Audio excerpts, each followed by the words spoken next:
Bonjour à tous et bienvenue sur ma chaîne Conte des mille et une vies ou récit d'une quête identitaire. Alors j'ai eu une grosse galère aujourd'hui, je comptais venir me baigner puis faire mon épisode, mais ma voiture étant tombée en panne, j'ai dû attendre les dépanneurs et tout, donc j'ai pas eu le temps de faire les deux. Alors je me suis dit, je vais filmer à l'endroit où je voulais me baigner. Et normalement c'est pas trop possible ici parce qu'il y a toujours beaucoup de passages et tout, mais vu que là il est hyper tard, bah au final il n'y a personne. Donc je suis plutôt contente de pouvoir partager cet endroit que j'adore, qui s'appelle la vallée de Poupée, à Saint-Malo-du-Bois en Vendée. Donc l'eau est super bonne en plus, là c'est trop bien. Et donc voilà la petite rivière où on peut se baigner, pas de courant, des gens qui font du canoë.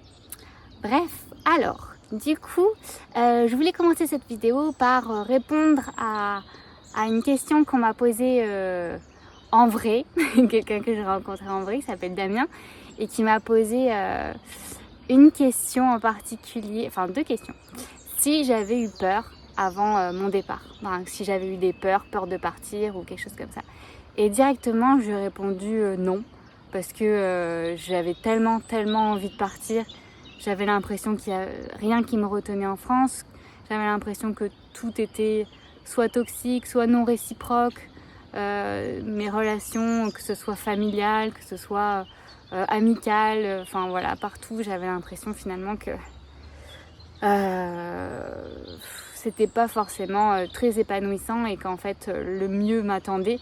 Et de toute façon, depuis que j'avais trouvé cette expérience de volontariat, j'étais persuadée que c'était ça qu'il me fallait, c'était ça qui allait faire que ma vie allait être merveilleuse et ça, voilà, ça promettait de répondre à toutes mes attentes et tout ce que j'avais envie depuis petite en fait, depuis toute petite avec les animaux et ça me rappelait ce que Marianne m'avait dit pour me sauver la vie quand elle m'avait dit je vous promets que la vie sera encore plus merveilleuse et extraordinaire que tout ce que vous pouvez imaginer.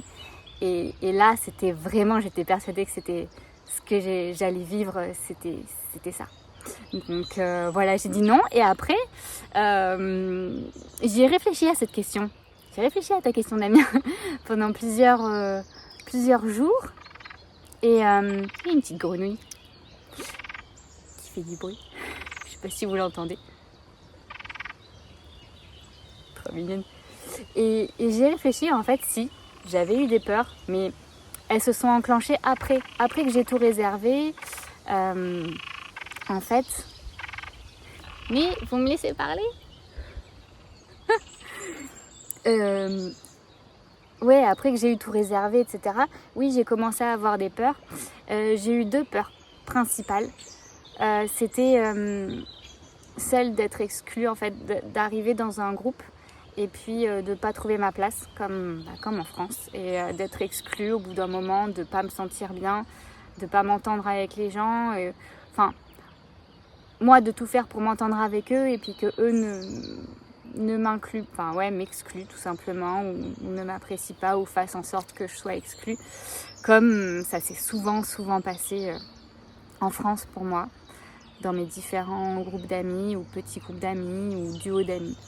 Donc voilà. Et du coup, comme ça avait très bien marché la dernière fois avec Marianne, j'ai retrouvé une hypnothérapeute qui était proche de Nantes, qui s'appelle Elodie Sicard, qui m'a quand même aussi beaucoup aidée avant mon départ. Du coup, on a travaillé sur ça, sur cette peur du rejet, parce que c'est ça en fait, hein. C'est la peur du rejet, la peur d'être exclu. Et on a travaillé donc en PNL, en EMDR, en EFT.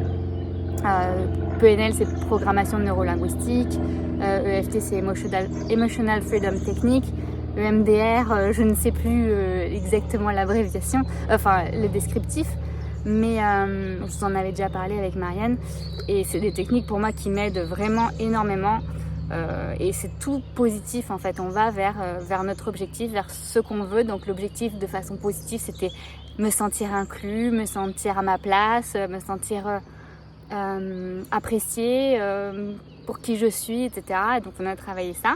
Du coup après j'étais vraiment sereine par rapport à ça. Et ensuite, la deuxième chose qu'on a travaillé et qui est venue aussi pareil en même temps, cette peur-là, c'était la peur de laisser ma mère et ma petite sœur. Parce que ma mère du coup avait eu un cancer quand j'étais partie en Inde, pendant que j'étais en Inde. Et après elle a été guérie, mais j'avais peur qu'elle retombe malade en fait. Et ma petite sœur, j'avais peur parce qu'elle allait pas très bien, elle avait souvent besoin de moi au niveau émotionnel, j'étais toujours là pour elle et tout, et j'avais peur qu'elle ait envie de se suicider si j'étais pas présente au niveau émotionnel. Et j'avais peur de les laisser toutes les deux parce qu'elles s'entendaient pas bien du tout. J'étais toujours le tampon entre elles deux, et ce qui fait qu'elles n'ont jamais vraiment appris à fonctionner ensemble. Et voilà, elles s'engueulaient souvent, et c'était souvent à moi de résoudre leurs soucis, ou chacune me parlait de l'autre en privé pour pouvoir résoudre les choses. Et du coup, j'avais vraiment peur de les laisser. Et donc, c'est là que Elodie m'a dit qu'il fallait vraiment que je vive ma vie, que ma place, il fallait que je prenne une place de sœur et pas une place de mère, ou etc., comme j'avais pris l'habitude d'avoir. Et que vraiment, il fallait que je vive ma vie, que j'arrête de vivre pour les autres, que j'arrête d'être tout le temps là pour les autres, alors que finalement, moi, j'étais tout le temps là émotionnellement pour tout le monde, mais moi, il n'y a personne qui tenait ce rôle-là pour moi. Et donc, vu que je m'apportais ce dont j'avais besoin, il fallait que j'aille au bout et que j'y aille sans culpabilité aucune, sinon, j'allais pas profiter à fond de mon expérience, en fait, si je pensais toujours... si je me sentais coupable d'avoir laissé les filles par exemple. Et donc voilà, on a travaillé sur ça, et ça a bien marché. C'était difficile, mais tout a bien marché, et j'ai pu partir sans peur, et totalement sereine, totalement enthousiaste de tout ce qui allait m'attendre. Voilà. Et la deuxième question de Damien, c'était si j'avais un carnet de voyage. Et donc oui, j'en avais un depuis l'Inde. Donc du coup, il m'a servi pour l'Inde, la Corée, le Japon. Et là, il va me servir aussi pour la Thaïlande et pour l'Indonésie. Je crois qu'après, j'ai arrêté. Mais du coup, je vais vous le montrer. Alors, mon petit carnet de voyage, il se présente ainsi. Donc, il y a écrit dedans « Acheté le 11 mars 2012 ». À McLeod-Ganj, dans la rue, 300 roupies égale 5 €. Et dedans, voilà, une petite étiquette, un petit autocollant que j'avais acheté pour à la marche pour la paix, pour libérer le Tibet. Ça, c'est une exposition tibétaine, c'est un langage tibétain ancien. Là, il doit y avoir quelque part, j'ai dessiné 2 choses en Corée. Là, c'est le temple. Où j'avais vu la nonne et où j'ai dormi là-bas, je ne sais pas si vous vous rappelez. Ça, c'est le tournoi de sumo que j'étais allée voir. Voilà, plein de choses comme ça, et puis j'ai continué. Donc voilà pour les questions. Il me semble que j'en ai pas eu d'autres, je crois. Après, j'en ai eu pas mal parce que j'ai projeté l'épisode 2 dans un événement qui s'appelle Sur la route de soi, et j'ai projeté à propos de l'Inde, donc j'avais eu pas mal de questions par rapport à ça. Et voilà, donc n'hésitez pas dans les commentaires à me poser vos questions, j'y répondrai avec plaisir. Et je voulais vous demander, vous aussi, parce que j'ai pas beaucoup posé de questions à vous, mais je voulais savoir si, comme pour moi, il y a quelqu'un qui vous a dit une phrase qui a changé votre vie, ou qui a changé en tout cas une grande partie de votre vie, ou en une seule phrase qui vous a fait percuter quelque chose qui a changé beaucoup de choses. Et sinon, est-ce que vous avez rencontré un grand sage, ou quelqu'un qui était très en avance dans la compréhension des choses, des relations du monde, et qui vous a apporté une clé ou 2 ou plusieurs pour comprendre les choses? Et donc, si oui, quoi, qu'est-ce que cette personne vous a dit pour la phrase, et qui était cette personne hyper sage que vous avez rencontrée, et qu'est-ce qu'il vous a dit aussi? Voilà, ça c'est mes petites questions pour vous. Et du coup, n'hésitez pas à faire un petit pouce et à vous abonner aussi, ça c'est chouette pour la chaîne, ça la fait grandir et comme ça on pourra avoir une communauté un peu plus grande de gens qui sont dans l'amour et qui sont dans la recherche d'eux-mêmes et d'une planète belle et paisible et où tout le monde est hyper épanoui et heureux. Voilà, c'est ça le but. Alors, donc du coup, par rapport au Safari Park, en fait, le Safari Park, j'en ai peu parlé, même autour de moi à l'époque, et à mon retour et tout, j'en ai peu parlé parce que j'avais peur de me confronter aux personnes qui trouvent ça pas éthique et de travailler dans un endroit où les animaux ne sont pas en liberté.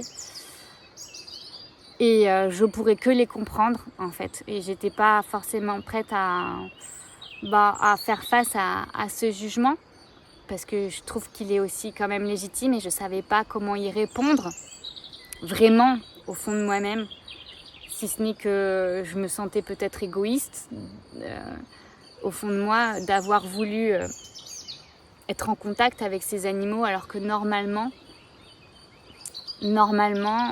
on n'y est pas.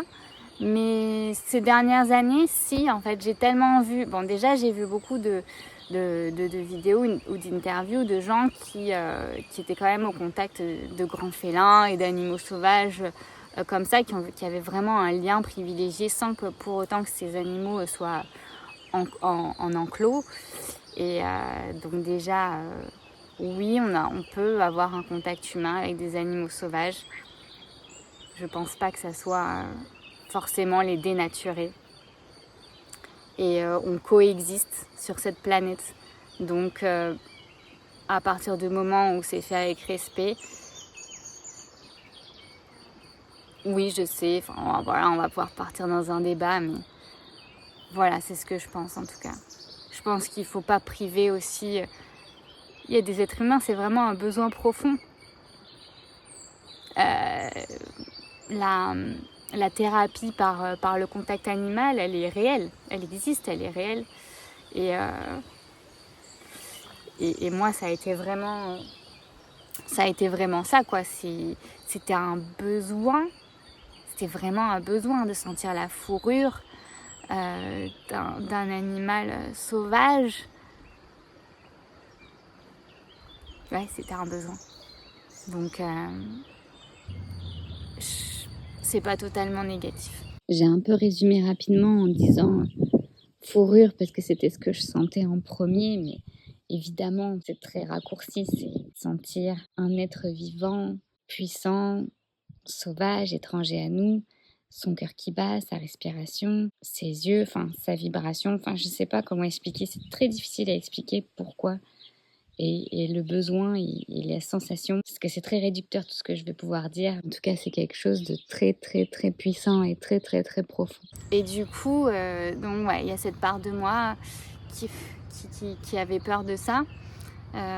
Après, maintenant, je sais que ces animaux, nous, on était vraiment là, justement, en fait, si les volontaires n'étaient pas là, la situation aurait été bien plus catastrophique parce que nous, on essayait vraiment d'apporter une vision pour que le Safari Park devienne plus un sanctuaire, devienne un sanctuaire, un endroit où ces animaux se sentent en semi-liberté, on va dire, en tout cas bien plus que ce qu'ils étaient actuellement pour la moitié d'entre eux. Donc il y avait un but puissant, il y avait un but impérieux parce que clairement moi je voulais pas les laisser dans les conditions dans lesquelles ils étaient. C'est pour ça que c'était en même temps, cette expérience était en même temps un rêve et en même temps une grosse mission où j'avais pas envie d'échouer et où j'avais pas envie de...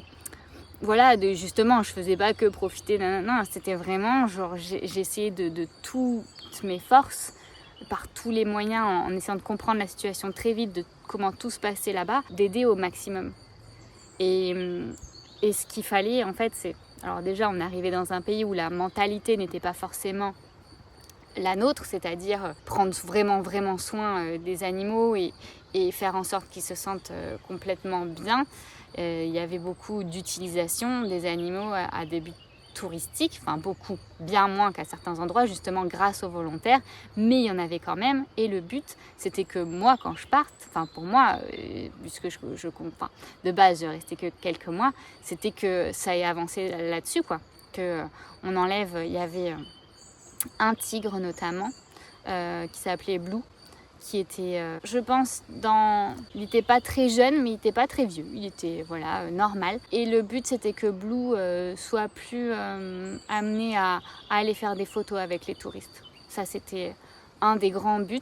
Et donc, pour ça, il fallait trouver une place, mais il y avait beaucoup d'espace, mais il fallait vraiment trouver un endroit où le directeur du Safari Park accepte qu'on fasse un immense enclos pour Blue et qu'il soit libre en fait, qu'il se sente bien plus libre que ce qu'il était actuellement, parce que pour un tigre, lui il n'était pas dans le Safari Park, il était dans un enclos plus réduit. Et donc le but, c'est hyper compliqué, c'est qu'il faut faire comprendre à des gens, bon déjà on n'est pas du pays, donc il fallait pas non plus blesser ou bousculer les mœurs, etc. Mais il fallait quand même faire comprendre, parce que là-bas forcément on voit l'argent, mais on voulait faire comprendre aussi que il y avait d'autres moyens de rapporter de l'argent tout en respectant les animaux.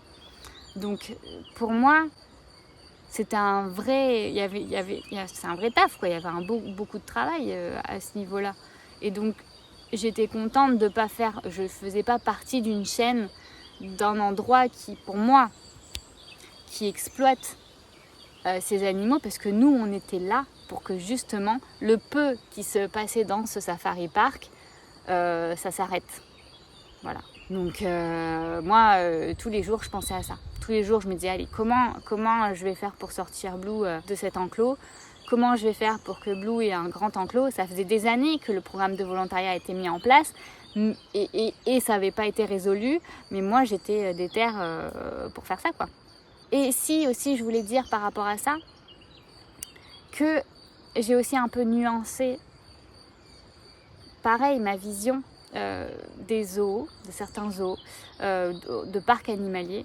Là, notamment après avoir été visiter le parc des Mamelles en Guadeloupe, où vraiment y a une autre vision du parc animalier qui est aussi de préserver certaines espèces. Alors oui, ça peut être un peu triste pour l'individu en question qui va se retrouver avec le plus de bienveillance possible dans un endroit qui n'est pas la nature, mais ça participe à la préservation aussi du patrimoine génétique de certaines espèces et à la non-extinction de cette espèce. Et il y a beaucoup aussi d'animaux issus du braconnage qui font aussi une transition dans cet endroit et qui vont pas y rester toute la vie. Et donc le but ultime pour moi du Safari Park, ça aurait été que tous les nouveaux animaux qui allaient venir, issus du braconnage par exemple, et qu'ensuite il allait avoir un programme de réinsertion dans la nature. Pour moi, ça, c'était un des objectifs que je voulais développer. Voilà. Donc, j'espère qu'il n'y a pas des gens qui viendront décrier tout ça. Parce que moi, oui, ça a participé. Ça a été l'expérience de ma vie qui m'a fait croire en les rêves, en tout cas. Et j'ai tout fait pour en être digne des animaux et de l'amour qu'ils méritent et des soins qu'ils méritent. Voilà. Même si c'était très difficile, la situation dans laquelle on était, le fait d'avancer vers le mieux, c'était bien déjà. Ah oui, il y a quelque chose que j'ai oublié de mentionner quand même, c'est qu'il y avait une dame d'à peu près une 60aine d'années qui avait été missionnée par WWF pour venir voir le Safari Park, si les animaux étaient bien respectés, si les conditions étaient bonnes, le programme de volontariat, en gros, si ça faisait pas par exemple plus de mal que de bien, ou si en gros si tout allait bien. Et c'était l'époque où il y avait le Tiger Temple aussi, qui était censé être quelque chose de bien pour les tigres et tout, où Tat avait travaillé, mais elle en était partie.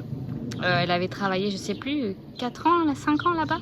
Elle en était partie parce que les conditions étaient horribles pour les animaux et elle voulait absolument pas reproduire ça au Safari Park. Donc déjà, ça c'était un très très bon point. D'ailleurs, le Tiger Temple depuis a été fermé, il me semble, je sais même pas, quelques mois plus tard ou un ou 2 ans plus tard. En tout cas, après la visite de cette dame, ça a été. Évidemment, tout lui a pas paru parfait, évidemment, mais en tout cas, rien n'a été vraiment choquant pour elle. Et pendant qu'elle était là, on était allé visiter un autre zoo assez horrible de l'armée. Ça, c'était le zoo de l'armée, en fait, qui n'était pas très loin. Et où Tat, en fait, voulait faire des missions de reconnaissance pour voler des animaux là-bas qui seraient très très mal traités pour les amener dans le nôtre. Ce que j'approuvais pas trop parce que je trouvais que c'était nous faire aller au-devant de gros ennuis, mais je comprenais de par sa sensibilité, elle voulait pas que ces animaux soient vraiment maltraités. C'est vrai que là-bas c'était assez déplorable, surtout certains singes, les conditions dans lesquelles ils étaient. Voilà, petit rajout, petit aparté. Donc j'avais fini la matinée avec les singes et les carcasses, etc. Ensuite il fallait pareil, là on avait deux lionceaux et un bébé léopard. Donc Simba, Narnia et le petit léopard Noah. Et donc du coup eux, ils étaient dans des toutes petites cages. Et ça me faisait énormément de peine. Donc du coup, parce qu'ils n'étaient pas assez grands pour aller eux dans le Safari Park, eux quand ils auraient grandi, ils auraient été dans le Safari Park. En fait, sauf Narnia, parce qu'elle avait un caractère tellement mauvais que déjà personne ne voulait la faire marcher, sauf moi. Et du coup, ça aurait pu compromettre le fait qu'elle aille dans le Safari Park si elle était trop mauvaise en fait, si elle se disputait avec les autres de trop, ou si elle blessait d'autres félins, elle n'aurait pas pu y aller. Donc ma mission supplémentaire que je m'étais fixée, c'était moi de l'aimer déjà, puisque personne ne l'aimait, tout le monde avait peur d'elle, et faire en sorte qu'elle s'adoucisse si possible, et essayer de trouver comment faire qu'elle s'adoucisse.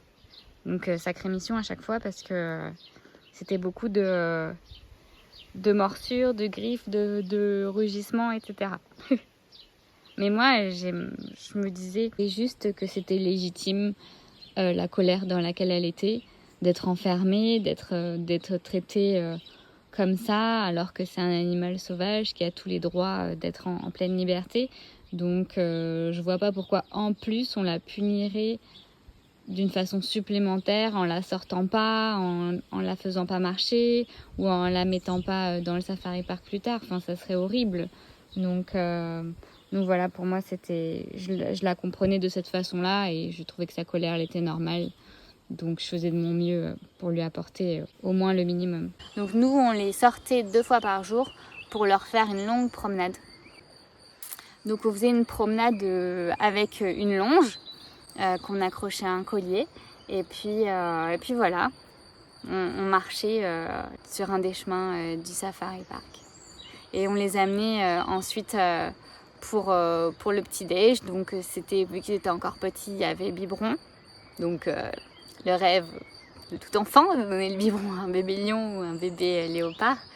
Et ensuite il y avait il commençait à être assez grand pour commencer à essayer le poulet. Donc un petit bout de carcasse de poulet et quelques vitamines. Ensuite on mangeait.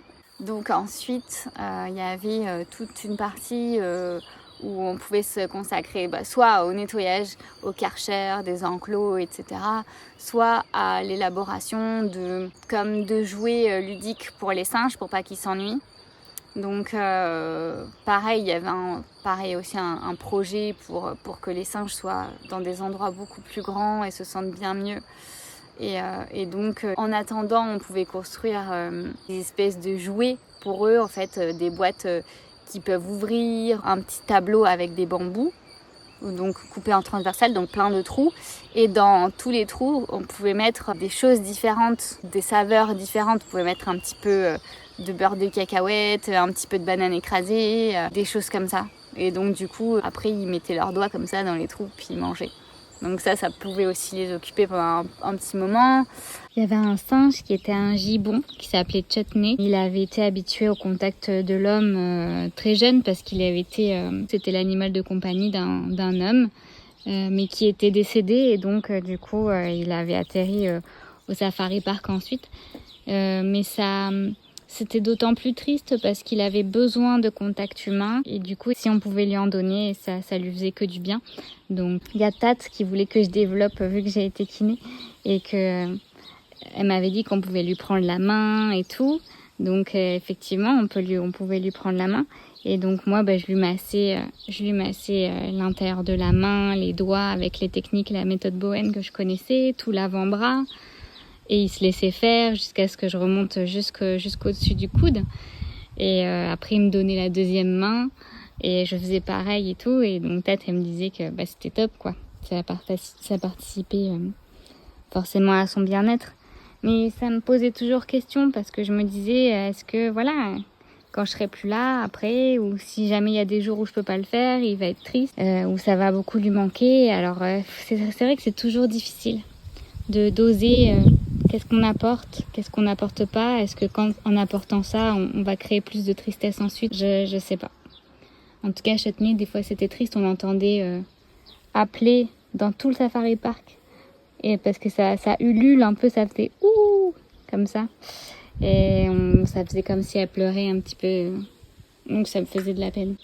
Mais maintenant, mon parti pris par rapport à ça, c'est vraiment, il faut donner ce qu'on peut. Tant qu'on le peut, dans le moment présent, c'est le moment présent qui est important. Et voilà, c'était mon parti pris.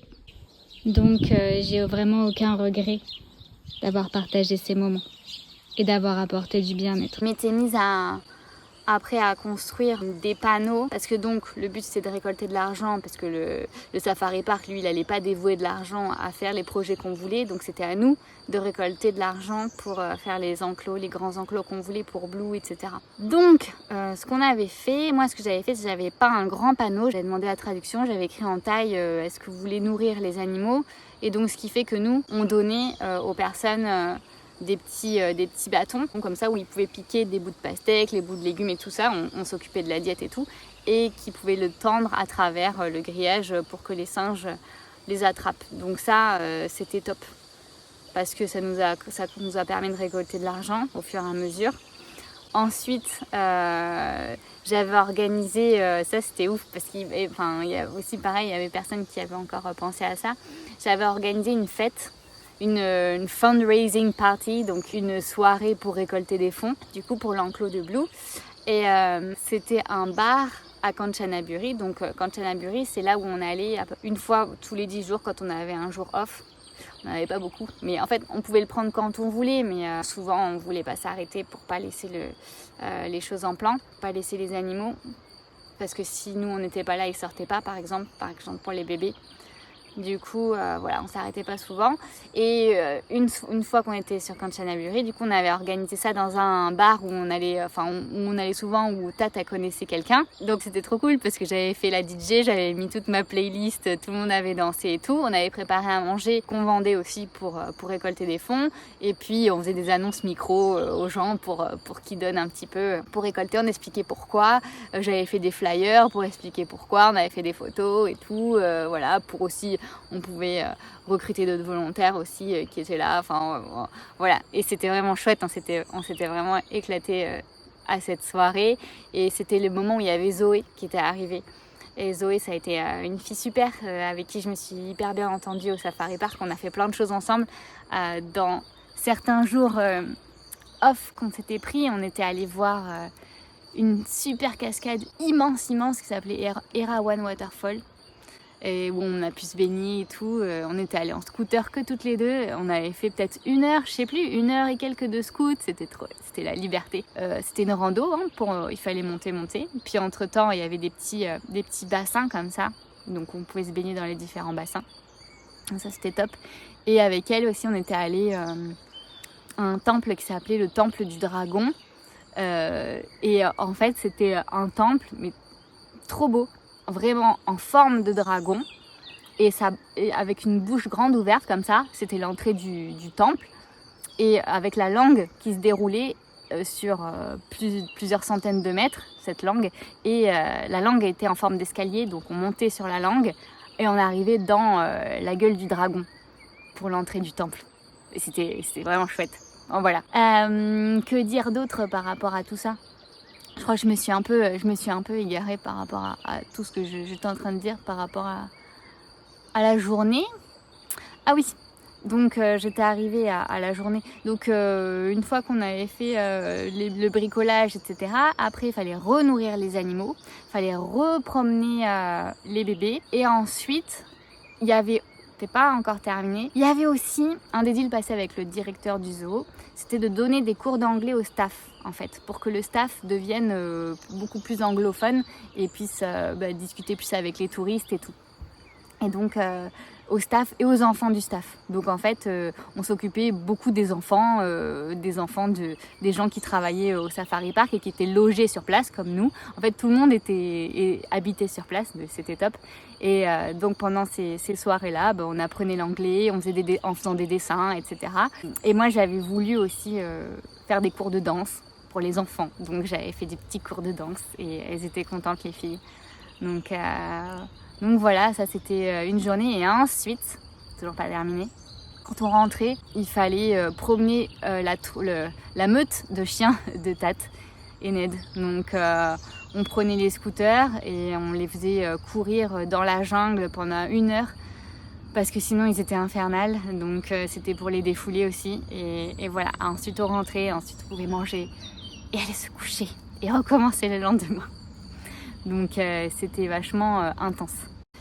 Et en fait, du coup, au bout d'à peu près, même pas 10 jours que j'étais là, Tat et Ned ont dû partir de Thaïlande pour refaire un visa, parce qu'au bout de quelques mois, le visa, il faut le renouveler.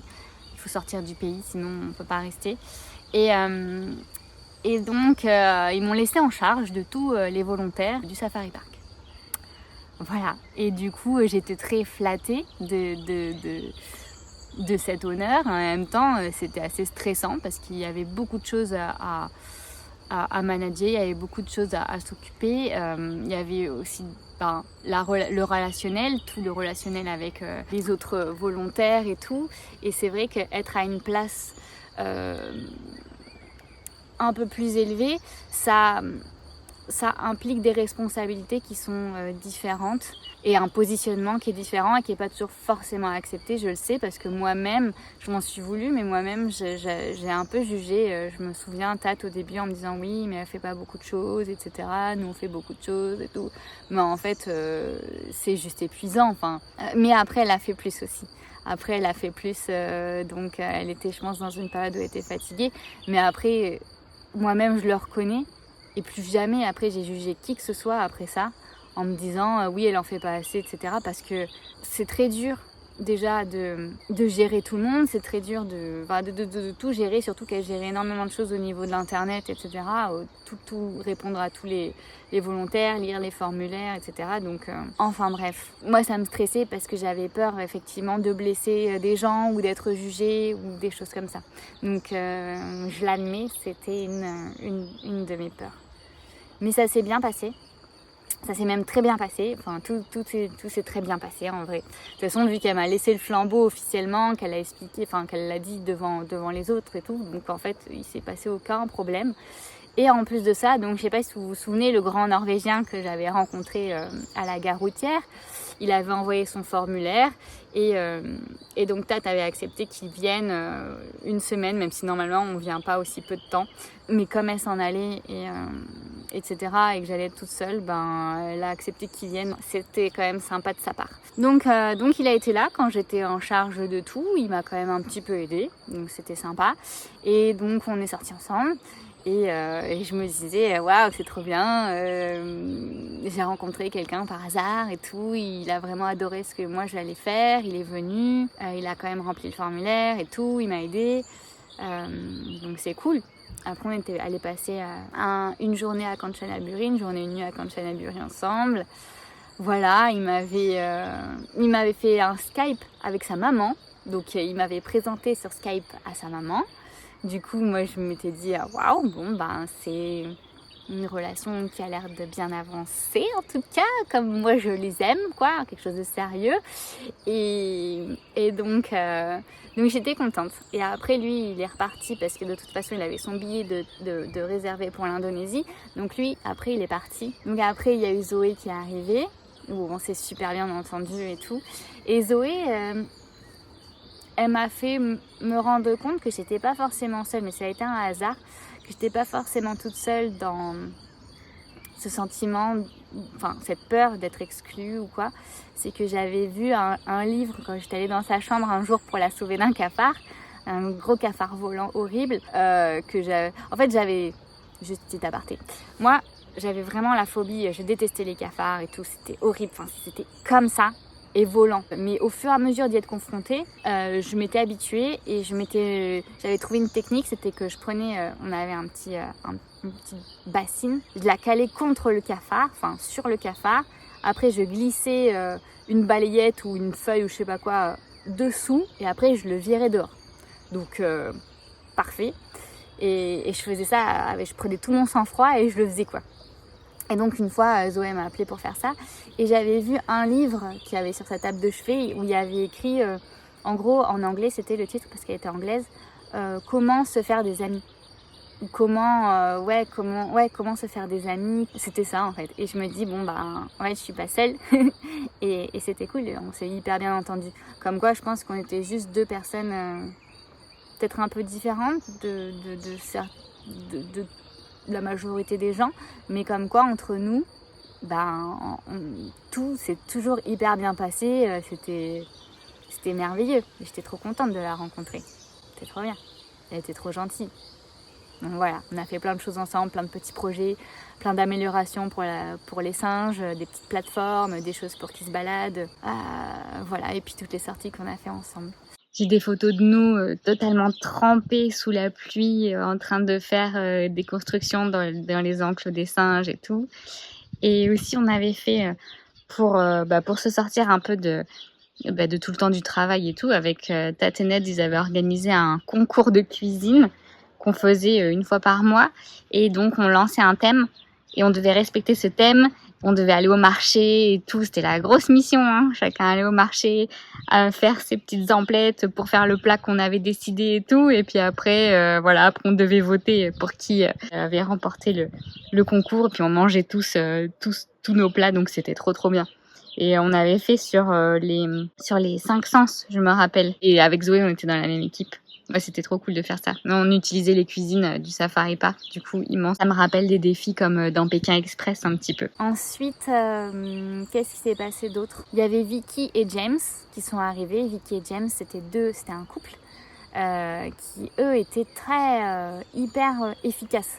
C'est-à-dire toutes les choses qui étaient très physiques et tout. Eux, aucun problème. Et tous les jours, c'était ce qu'on appelait des hard workers, ils travaillaient dur, quelque chose que moi j'étais incapable de fournir. En tout cas, je me commençais à me fatiguer énormément. Et eux, ils ont insufflé, ils ont mis la barre très haut dans ce qui était physique. Et je me suis sentie, autant je les adorais, hein, mais la dynamique de groupe a changé, c'est-à-dire que tout ce qui était projet sur le long terme, projet pour Blue, etc. C'est passé un petit peu, enfin c'est toujours là, mais on va dire que c'était beaucoup plus axé sur les choses pratico-pratiques qui étaient difficiles, genre tout passer au Karcher, etc. Des tâches qui étaient pour moi pas forcément épanouissantes, mais que eux adoraient faire. Donc c'est là aussi que j'ai compris. Plus tard, j'ai aussi compris que on est tous différents et qu'on aime chacun des choses différentes. Mais sur le coup, je me suis sentie... C'était dur parce que au final, je voyais que Tat, elle appréciait énormément parce que c'était des évolutions vraiment concrètes qu'on pouvait voir et je me sentais un petit peu mal par rapport à ça, je crois. Je commençais à me sentir pas bien parce que j'arrivais pas à suivre ce rythme-là, en tout cas de tâches, et j'avais du mal. Et je me souviens qu'un jour j'étais allée voir Ned et je lui en avais parlé et il m'a dit le but, Chloé, ici, c'est pas de se sentir mal. Donc oui, même si on a des objectifs, même si c'est vrai que voilà, là c'est bien, il y a une bonne dynamique, on se sent avancer dans certaines choses et tout. Toi, tu as d'autres compétences. On n'est pas là pour reproduire un système qu'on a fui, parce que faut être honnête, si on est là aussi, c'est qu'on a fui un certain système. Donc on va pas reproduire quelque chose qui fait nous sentir mal. Donc essaye de faire ce qui te plaît tout en faisant les tâches obligatoires. Mais demande aux autres, voilà, si ça les dérange pas, que là tu t'échappes pour faire telle ou telle chose parce que tu te sens par exemple trop fatigué. Et donc c'est ce que j'ai fait, c'est la partie où j'ai développé tout ce qui était les panneaux, où j'ai peint tous les panneaux, etc. pour nourrir les animaux. Donc ça c'était bien. Et petite parenthèse, quand j'avais parlé à Ned, on était en face de Yaya. Yaya, c'était une jeune tigresse et qui était dans les mêmes conditions que Blue. Il n'y avait que eux deux qui étaient dans des cages qui n'étaient pas adaptées à leur taille et à leurs besoins. Et c'était le point d'interrogation. Je voyais Ned qui était vraiment triste par rapport à la condition de Yaya parce qu'il avait vu grandir, il avait vu bébé. Il s'en était toujours occupé. Là, elle devenait bien trop grosse pour que ça soit sécuritaire pour lui d'entrer dans son enclos, mais il persistait à le faire, même si des fois il revenait avec un peu de sang ou quoi. Pour lui c'était important et pour moi aussi de l'avoir en espèce de liberté. En fait, il a fait fabriquer une ligne entre deux arbres à l'orée de la jungle, une ligne en une corde en métal, et il a accroché la longe de Yaya à cette ligne, et ce qui fait qu'elle avait je sais pas beaucoup de mètres en fait, je sais pas, j'ai du mal avec les distances, mais peut-être 50 mètres, 100 mètres, je sais pas, peut-être 50 mètres pour se balader, s'allonger dans l'herbe. Ça faisait vraiment plaisir à voir et ça faisait du bien. Et pour la sortir, il fallait qu'on soit 3 pour pas qu'elle s'échappe. Donc une fois, j'ai eu la chance de pouvoir participer à cette sortie, à être une des 3 personnes qui la fassent sortir. Et j'étais très contente. Je sentais que tout le monde avait peur parce qu'elle devenait puissante, mais pour moi c'était nécessaire de le faire, donc j'étais très contente. Et j'allais la voir aussi souvent que je pouvais. Je faisais ce que je peux pour elle. Elle aimait beaucoup s'amuser avec les jets d'eau, donc je lui mettais le jet d'eau comme ça, elle l'en mettait dans sa bouche, après elle jouait avec sa patte, et elle aimait bien mettre ses fesses aussi dans l'eau je suppose pour se rafraîchir, donc je remplissais son bassin et puis après elle s'asseyait dedans. Voilà. Des fois aussi on lui a amené une énorme pastèque et elle jouait avec, et elle a déchiqueté avec ses crocs et tout. Voilà pour Yaya. C'est la partie, c'est vrai, qui était un peu triste, on n'avait pas trop de plans. Soit ensuite elle aurait rejoint le safari park, ce que j'espère, et je pense que par la suite elle a rejoint le safari park. Donc ça c'était un soulagement. Soit elle aurait eu un grand enclos comme Blue. Mais c'est vraiment des étapes. C'était vraiment sur du long terme, et c'est vrai que c'était un peu démoralisant, mais il fallait faire ses projets, il fallait les maintenir, et il fallait y penser et s'y tenir, parce qu'avec toutes les autres tâches qu'il y avait, c'était dur de ne pas perdre de vue. Je pense, c'est pour ça aussi les gens qui étaient là depuis longtemps, Tat et Ned, c'est très difficile de ne pas perdre de vue ce genre de gros objectifs quand tu as tant de choses à faire et tant de choses à t'occuper déjà. Et nous on était là pour ça, pour apporter du sang neuf. Et voilà, oui, j'en étais, donc je commençais quand même à fatiguer, même si voilà, j'arrivais j'essayais de prendre soin de moi, j'essayais de faire ce qui me plaisait, tout en faisant les choses obligatoires, tout en étant sur quelqu'un sur qui on pouvait compter, il n'y avait aucun problème là-dessus, mais je commençais à fatiguer. Et il s'est passé une première chose, c'est qu'en fabriquant des meubles pour les singes avec des bambous, je me suis coupée avec une machette, je me suis coupée au poignet. Et j'ai vu le tendon qui apparaissait et tout, et là j'étais fatiguée, donc j'ai fait une mini syncope. Je suis pas totalement évanouie, mais je me suis allongée par terre et j'étais pas bien du tout, donc je me suis reposée. Et il y avait 2 touristes qui étaient venus, c'était des Français, Et ils m'ont dit ça va et tout. J'ai dit oui, je me repose, je viens de me couper, ça va aller. Et donc hyper curieux, trop gentil, des globetrotters. Donc ils venaient de Marseille. Et du coup, voilà, on a beaucoup parlé. Eux, ils me racontaient leur périple. Moi, je leur ai raconté comment le travail un peu au Safari Park, ce que je faisais et tout. Et puis voilà. Et puis en fait, après, avec un des deux, on s'est revu à Marseille. Je l'avais revu à Marseille parce qu'on se suit quand même entre gens où on s'est rencontrés comme ça à l'étranger grâce à Facebook. Parce que c'est le seul moyen pour moi de suivre les gens, tous ces gens que j'ai rencontrés. Du coup, et de pouvoir peut-être après les revoir par la suite et les contacter et tout. Donc franchement, heureusement qu'il y a finalement pour moi les réseaux sociaux parce que ça m'a servi à rester en contact avec toute la communauté et par ceux que j'avais rencontrés. Ensuite, oui, il y avait Thierry qui voulait savoir par rapport aux crocodiles. En fait, les crocodiles, c'était Mr. Kai qui s'en occupait. Mr. Kai qui lui était Monsieur Crocodile et donc nous on nous avait encouragé à aller voir son travail, à voir comment il faisait, à aller voir les crocos et tout, mais de base c'est pas nous qui nous en occupions les crocodiles. Mais bon, avec Zoé on a dit allez on fait une journée crocodile et tout, et donc on est allé dans leur là où ils étaient en pleine sieste. Du coup, on a pu nettoyer un peu leur enclos, etc., faire des petites photos. Et puis, avec Mr. Kai qui était là, qui surveillait. Et c'était pas très rassurant parce qu'il avait une main dans un bandage parce qu'il s'était fait mordre il y a pas longtemps. Mais voilà. Voilà pour les crocodiles. Voilà ce que je peux dire. Oui, et donc du coup, je commençais à fatiguer. Donc première chose, c'est que je me suis coupée avec la machette. Et deuxième chose, je laisse mon t-shirt par terre. Je sais qu'il faut pas faire ça. Je laisse mon t-shirt par terre à un moment donné, un peu pleine de sueur et tout. Bon, bref. Et je m'habille à la va-vite. À un moment, je me rhabille à la va-vite. Et je sens une méga piqûre, comme une décharge électrique là, dans mon bras. Et du coup, j'enlève vite mon t-shirt, je renlève mon t-shirt, et un scorpion qui tombe. Donc, je me suis fait piquer par un scorpion. Il était assez petit, il était comme ça. Il était marron clair orange. Enfin ouais, plutôt marron clair beige. Et je l'ai pris en photo, je suis directement allée voir Tat. Elle m'a dit là ça va, tu te sens bien et tout. Donc moi j'avais des picotements dans tout mon bras grésillé et picoté. J'avais un peu de mal à respirer et tout. Elle a appelé Joe, donc Joe c'est le directeur avec qui du coup on devait toujours négocier, vous savez, pour les grands projets qu'on avait, et il fallait toujours que ça passe par lui, voilà, genre pour l'enclos de Blue par exemple. D'ailleurs Tat devait avoir des entretiens avec lui pour qu'il accepte, et du coup je lui avais donné tous les arguments et tout, et donc il avait accepté parce que on avait trouvé l'endroit et on l'avait délimité et tout. Et j'avais tout pris en photo, etc. Et après, Tat était allée faire un entretien avec lui et il avait accepté. Donc j'étais trop contente. Et donc oui, Joe, il m'a amené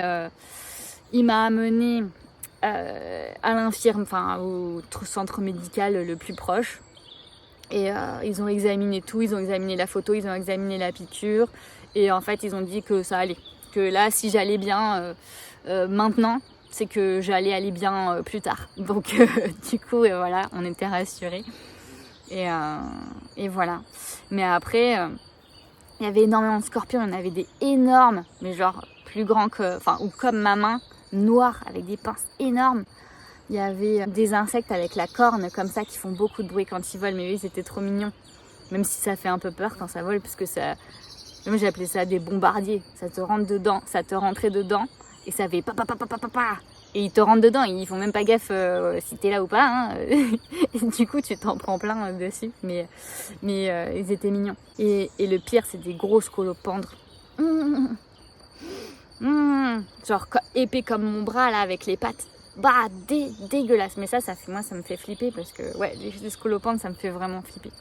Et voilà, et quelques serpents. Voilà, donc il s'est passé ça, et puis donc Là, on voit que je commençais vraiment à fatiguer et j'étais en contact avec André qui lui était en Indonésie et il me disait que c'était trop bien, que c'était le paradis, qu'il était sur les cocotiers et tout. Moi, le safari park, c'était pas les cocotiers, c'était la jungle. Donc, il n'y avait pas la mer, il n'y avait pas tout ce que j'aime. C'était les rivières comme ça, c'est bien aussi, hein, et la jungle humide, etc. Donc, je commençais à avoir envie de là où il était vraiment, quoi. Mais pour l'instant, je tenais le coup, encore un petit peu. Et il est arrivé un moment où Ned s'est disputé avec celui qui nous louait les scooters. Il y avait beaucoup de drama souvent dans ce safari park. Et un jour, il est revenu, on était à Kanchanaburi et il est revenu en sang, le crâne en sang, le crâne ouvert et tout. Donc c'est moi qui ai fait les premiers secours, c'est moi qui lui ai demandé, posé des questions, savoir s'il n'avait pas un trauma crânien, qui a appelé qui a dit à Tat, il faut qu'on aille là, il faut qu'on aille faire le nécessaire, il faut qu'on aille dans un centre médical et tout. Donc je les ai accompagnés parce que Tat a été totalement dépassée par les événements, elle savait pas quoi faire, elle était juste traumatisée, paniquée. Donc j'ai pris tout en charge en fait. Et voilà, j'ai parlé aux infirmiers, je leur ai expliqué ce qui s'était passé, je leur ai dit que j'avais peur qu'il ait un trauma crânien, donc j'avais envie qu'il fasse tous les examens nécessaires. Et je leur ai dit qu'en plus il devait partir en avion dans 48 heures, donc il fallait être sûr qu'il puisse subir la différence de pression et tout. Et après ça a été Ned il s'en est bien tiré. Mais bon, ça faisait vraiment peur, surtout l'état de Tat me faisait peur parce qu'elle était vraiment flippée. Et on a dormi en plus pas loin de là où il habitait, dans un hôtel. Et moi j'avais trop peur qu'il débarque dans la nuit et qu'il casse la porte et qu'il vienne nous taper. Enfin là j'ai passé vraiment une sale nuit, vraiment horrible. Mais bon, ça a été. Et voilà, et puis il y avait les autres problèmes aussi, c'est les chiens de Tat, ils faisaient souvent des soucis avec les habitants du safari park, c'est-à-dire le staff. Des fois il leur a aboyé dessus, ou je crois qu'il y en a même un qui a mordu quelqu'un. Donc Tat, elle aimait ses animaux et elle trouvait que c'était, elle disait que c'était les autres qui les embêtaient, etc. Donc ça c'était beaucoup, il y avait beaucoup de choses en plus de tout ce qu'il y avait à faire, en plus de tout le stress qu'il y avait. Il y avait quand même pas mal de crises. Et ça, ouais, c'était assez lourd. Mais Tat, je me souviens, le soir où Ned s'est fait agresser, elle a appelé sa mère, elle a appelé la mère de Ned et elle leur a dit heureusement que Chloé était là, heureusement qu'elle est là depuis même plusieurs mois. Depuis qu'elle est là, tout a tellement évolué dans le safari park. Elle fait vraiment les choses en grand, elle a des visions qu'elle arrive à concrétiser, peut avoir vraiment confiance en elle et elle est intelligente et puis elle est dévouée aussi à la cause et tout, au volontariat, etc. Donc voilà. Et moi, ça me fait énormément plaisir, bien sûr, et ce qui fait qu'en fait, Tat m'a proposé de travailler après au safari park, d'être comme elle, de se partager le temps là-bas, d'avoir mes besoins pris en charge et d'être payée pour m'occuper du safari park avec elle, de la partie volontaire. Et du coup, c'est fou parce que c'est ce que je rêvais en partant, c'est ce dont je rêvais. Je sais pas si vous vous rappelez, je m'étais dit, je pars sans retour et j'espère que je pourrai finalement travailler là-bas. Et donc, ça s'est réalisé. Mais j'étais tellement fatiguée et je sentais que ça allait être trop de responsabilité pour moi. Je sentais que j'allais pas réussir à être bien pendant plusieurs années, à m'occuper de tout le monde et tout. Et donc j'ai décliné. Mais donc ça me remplissait de peine. Et parce que c'était tout ce que j'avais voulu depuis toujours. Et d'un coup, je refusais, mais c'est parce que je ressentais vraiment que j'étais au bout de mon énergie. Dans mes cellules, je le sentais. Et donc, c'est un peu à contre-cœur, mais j'aurais pas réussi à gérer tout ça. Je l'avais fait de façon automatique, comme je l'ai toujours fait, comme j'ai toujours aidé tout le monde dans ma famille, comme j'ai toujours été présente pour tout le monde au niveau émotionnel, comme je suis toujours la personne qui qui voit un peu tout ce qu'il y a comme souci et puis qui veut tout régler et qui veut pousser tout le monde vers le haut, tout le monde vers une évolution plus belle. Et forcément, ça donne envie, mais je sentais que je me perdais encore en fait, comme quand j'étais kiné. Moi en tout cas, ça a été l'expérience la plus transformatrice de ma vie. Parce que c'était quelque chose donc, que tout le monde m'avait dit c'était pas possible, tu pourras jamais et tout, approcher d'animaux, de grands félins, etc. Et donc je l'avais fait, ça a été transformateur parce que j'ai été reconnue à ma juste valeur par Tat, par Net, par tout le monde, par ce que j'apportais. Ça m'a encouragée à vraiment me dépasser. Et ce qui fait d'ailleurs qu'à la fin, on avait récolté assez de fonds pour l'enclos de Blue. Et donc on avait l'accord de Joe. Donc c'était une immense victoire. Et j'ai jamais ressenti de rejet de la part de quiconque, même si j'en ai eu peur, mais j'ai dépassé ma peur en exprimant ce que je ressentais, etc. Et ça a été reçu et accepté, reconnu. Donc un grand merci. Il faut des gens ouverts d'esprit aussi en face pour que ça puisse se passer. Donc un grand merci à Tatened et à tous les autres volontaires.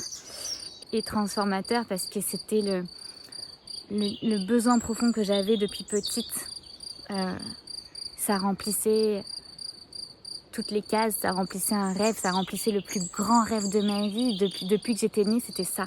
Donc en même temps, c'était impressionnant et en même temps, par contre, c'est compliqué après de continuer sa vie en sachant que ce qu'on voulait faire, finalement, ça ne convient pas.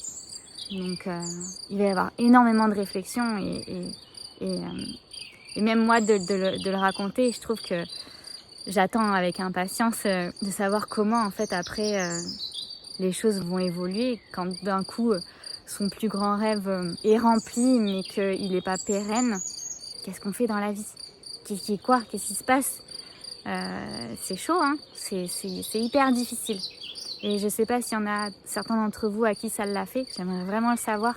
Si quelqu'un a atteint un palier, le plus haut palier de sa vie, et puis après il se dit « Ah, et maintenant quoi ?» Et que ce palier-là a été bien pour un temps, mais pas pour toute la vie. Voilà, est-ce que vous avez déjà ressenti ça ? Ça m'intéresse beaucoup. Et savoir après votre chemin.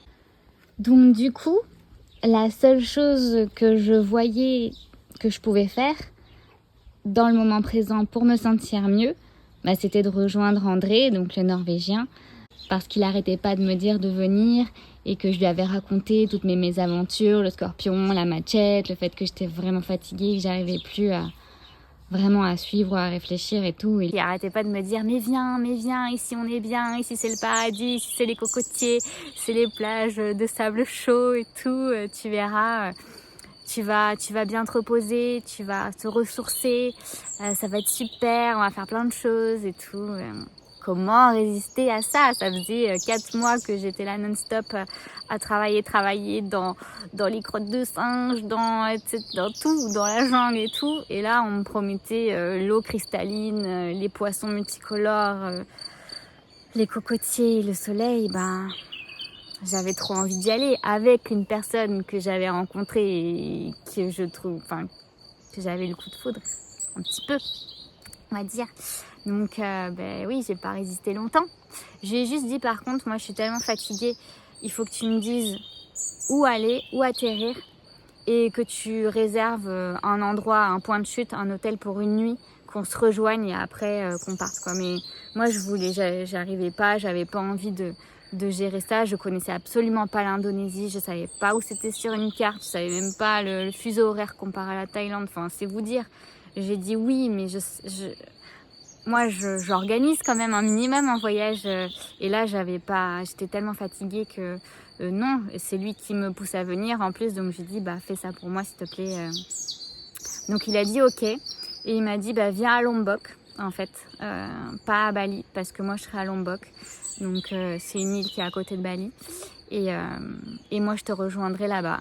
Et j'ai dit d'accord, donc j'ai pris mon vol pour Lombok et la suite au prochain épisode parce que celui-ci a été assez long et intense. J'ai fini par le boucler. J'espère que tout ce safari park vous aura plu. J'ai essayé d'être le plus honnête possible sur comment c'était là-bas et mes ressentis et pourquoi aussi j'en avais pas forcément parlé alors que pour autant c'était l'expérience la plus transformatrice de ma vie. C'est à chacun de tracer son propre bonheur sans forcément penser au jugement des autres, ce qui est très difficile. Et voilà, vivre ce qu'on a à vivre à fond, à fond, à fond, à fond. Voilà. Je vous souhaite une belle journée ou soirée et je vous dis à bientôt pour le prochain épisode. N'hésitez pas à me donner vos retours surtout. Au revoir, à bientôt.